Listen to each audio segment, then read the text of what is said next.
So Al Capone, he was in charge of the mafia, right? Well, he had a lawyer. His lawyer's name was Easy Eddie, which I wouldn't mind having him as a lawyer. But anyway, Yeah, I bet you wouldn't mind having a lawyer like that, JP. I bet you wouldn't.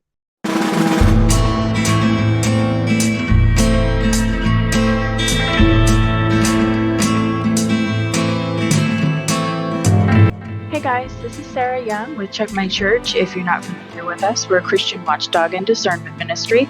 We check every church and ministry we can for red flags of abuse, corruption, and cult-like control to protect the sheep and stop feeding the wolves.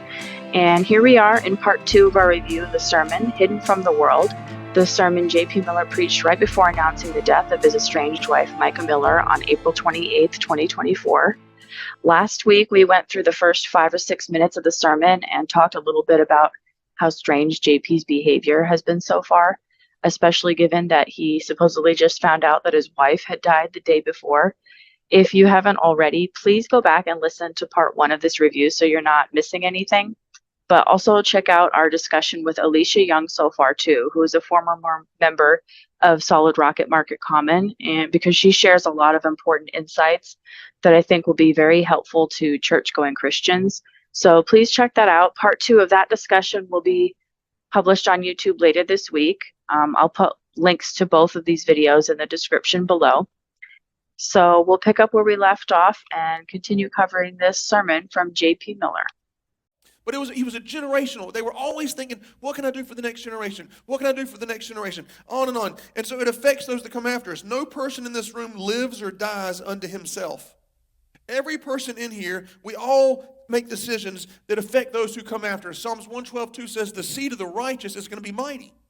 That means if you choose to honor God, God made a promise. You might leave earth, but God made a promise that your children, your grandchildren, your great-grandchildren, they're going to be ahead in life. They're going to have a little bit of extra strength, a little bit more mercy in life, all because of the choices that you made.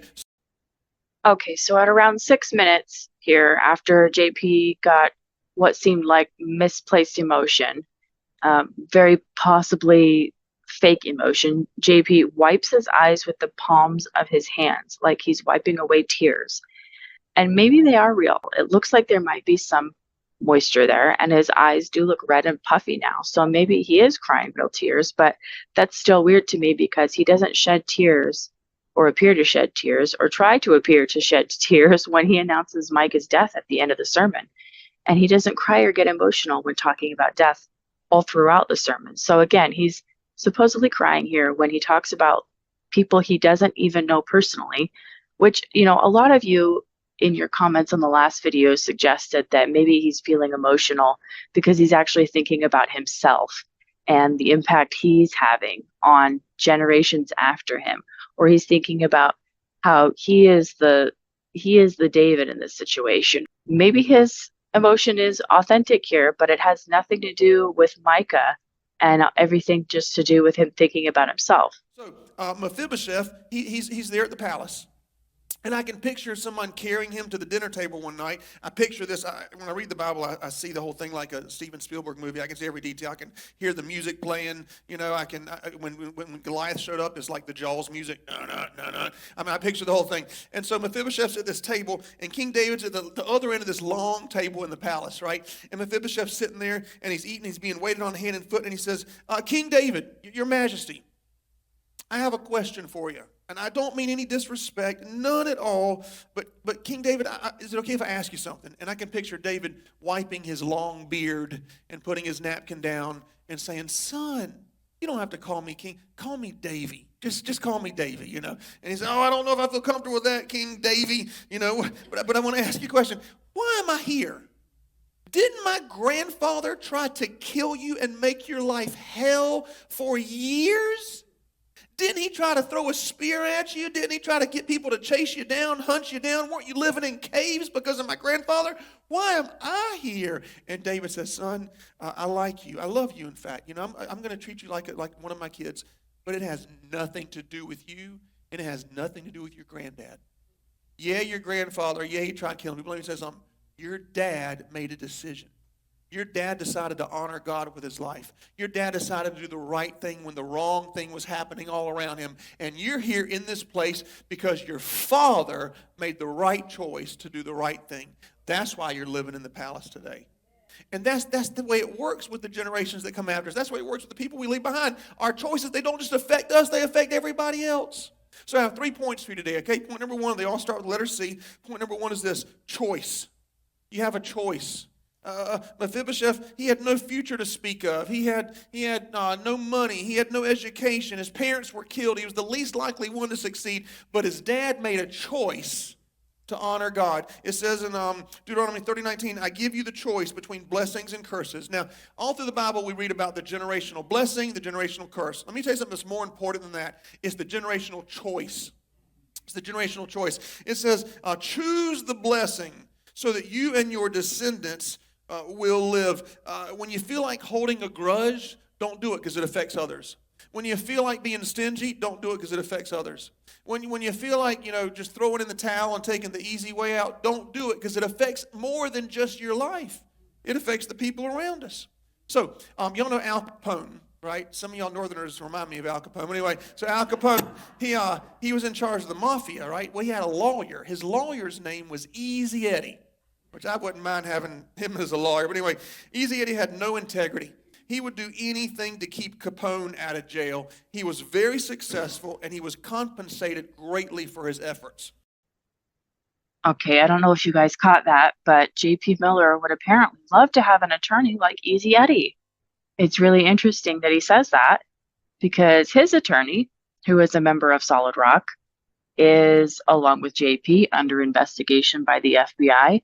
Specifically, what the FBI is investigating, I don't think that's public knowledge, so we don't really know exactly what the FBI is investigating regarding JP and his attorney, but it's just very interesting. It's a very interesting coincidence that the day after Mica died, that he says that he would love to have an attorney like Easy Eddie, who had no integrity and helped the mob and did all he could to keep his clients out of prison. I don't know about you guys, but I've dealt with attorneys who have no integrity, and they're awful. I don't know why anyone, especially a Christian, would want an attorney like that unless they're a criminal. Then I imagine you would want a terrible attorney who only cares about making money and keeping you out of trouble. But people who obey the law and only hire attorneys when they're pursuing justice or out of legal necessity, they usually want a good attorney that respects and obeys the laws too. Not Easy Eddie. So this was super intriguing that he says this, but let's continue listening because the statements and claims by JP through the rest of the sermon get even more interesting. Easy Eddie had a son. With all of Eddie's wealth, there were two things, with all of his influence, two things he just could not give his son. He couldn't give him a good name, and he couldn't give him a good example. So it got to where he couldn't even live with himself. Fully aware of his consequences, Easy Eddie went to the police one day and confessed everything he had done wrong the whole time he was working for Al Capone and the mob. The whole time. He was trying to teach his son that, son, integrity matters. Honor matters, and excellence was important. He ended up testifying against Capone and the mob, and as he expected, his life ended in a hail of gunfire right outside of his home.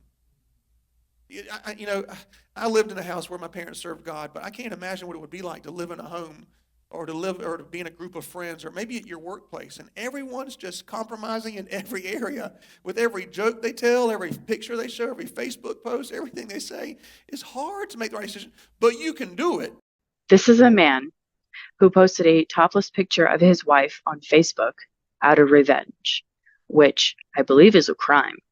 In other sermons, he jokes about having a hot wife and making lots of money. The worst kept secret in this church community is that he has a girlfriend, Susie Skinner, who's he's been dating and seeing while still married to Mica, including, at least according to him, and some picture evidence that's been floating around social media, on the day she died and the days shortly following her death. Before he was married to Mica, he was cheating on his first wife with her before they both got divorced and married each other. And it's also come out from his ex-wife, and she's alleging that he's had several inappropriate relationships and misconduct with underage girls in the church. So that, on top of the abuse that Mica mentioned before she died and documented, JP doesn't compromise in the jokes he tells or with his Facebook posts or with his behavior. No, he practices it on a regular basis, it seems. So the way I see it, he's pretending not to know what it's like to compromise morally, even though he knows exactly what it's like because he's been caught doing it in a variety of ways. So some pure hypocrisy here and just straight up dishonesty about what kind of man he is. This, in my opinion, is a perfect example of a wolf trying to look like a sheep. He knows exactly what it feels like to compromise, and he's pretending not to. There's a great story of Moses in Hebrews 11:24. It says when he became mature, he left the palace. You know, Moses was living in a palace, getting treated on hand and foot. He was like the son of Pharaoh, they called him. He had everything he wanted. But it says he considered the reproach of Christ to be greater wealth than the treasures of Egypt. In other words, he was making an eternal decision versus an earthly decision. And a lot of our decisions we make nowadays, it's like, what feels good right now? What can I do now? But some of the decisions you make, you may not see them on earth, that the good things come on earth, but they're eternal decisions, right? It affects even your eternity. So years later, during World War II, there was a U.S. airman named Butch O'Hare. He was flying a fighter plane on a mission. Right after he took off, he noticed that his fuel was empty, and he had to drop out of formation and head back. On his way back, he saw 10 enemy planes going towards his fleet of friends who he just left. With his adrenaline pumping, he turned and he attacked these 10 planes, literally outnumbered 10-1 in the air. He charged in, did everything he could to save his friends. There was gunfire, smoke. He ended up defeating all 10 enemy planes. Years go by, and one day he passed away. Chicago named their airport after him, O'Hare Airport. What makes this story so significant is that Butch O'Hare is Easy Eddie's son. This family went from no reputation, no respect. Watch this. One generation later, let me say it this way, one choice later, and now they have incredible honor and incredible integrity. Paul told Timothy in 2 Timothy 1:5, the faith and wisdom I see in you, Timothy, I love you, I'm proud of you. It didn't start with you, buddy. No. It started with your grandmother, and then it went to your mother, and now it lives in you. He was saying, you are where you are because your grandma prayed for you every day. Anybody can say that about there? You are where you are because your mom drug your butt to church every Sunday. That's why you are where you are. You know, I told you my nana, I had 4 grandparents, of course, nana, papa, grandma, granddad. My nana is my last. I'm 44 years old, and she's still alive. We have actually 5 generations alive on earth right now. And she's the one that would make me go and preach to her out at the amphitheater when I was 10, 11 years old in Darlington, and she'd let me take up an offering, which was always special. She didn't have much, but I took it. But I also remember the other day that when I was, I think it was 11 or 12, I wanted to take a homiletics class. Homiletics is like a public speaking for preachers, and so I went to the Bible college, and my nana would pick me up and go with me, so I could learn how to preach. She actually took the class with me, and she would get up there and preach and write sermons, and, you know, we'd help each other out. At 11 years old, she did that. She's 96 years old, and she's still speaking faith into me. Let me play this for you. John Paul, this is Donna. Just wanted to give you a call and tell you, don't you ever give up preaching unless God wants you to. Don't listen to all these mouths that try to come against you. Just trust God for your life and your preaching, because you're too good to ever give it up. From what I could hear, you are absolutely wonderful. I just wish I could hear you too, my darling. God loves you. You just trust Him with whatever is going on. Don't let the devil take anything from you, honey. Stand your ground. Love you. Bye-bye. Listen. She's 96. She lives in a nursing home. She can't even get out of bed. But she calls me every week and leaves voice messages just like that. Okay, so now we're getting into some real manipulative behavior because JP plays a voicemail from his grandma and she's telling him to never stop preaching unless God tells him to, and not to listen to the people coming against him because he's too good not to preach. He's just too good. Don't let the devil take anything from you. Stand your ground. And that's all really sweet and nice, but this is, vaguely related to the topic of the sermon, but I think he did this for two specific and important reasons. One, I think he knows he's about to get in a lot of trouble for Micah's death.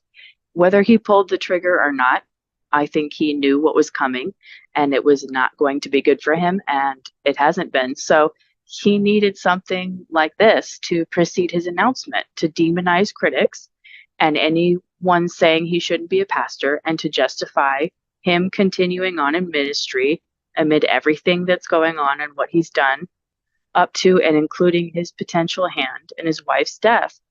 His grandma says stand his ground no matter what.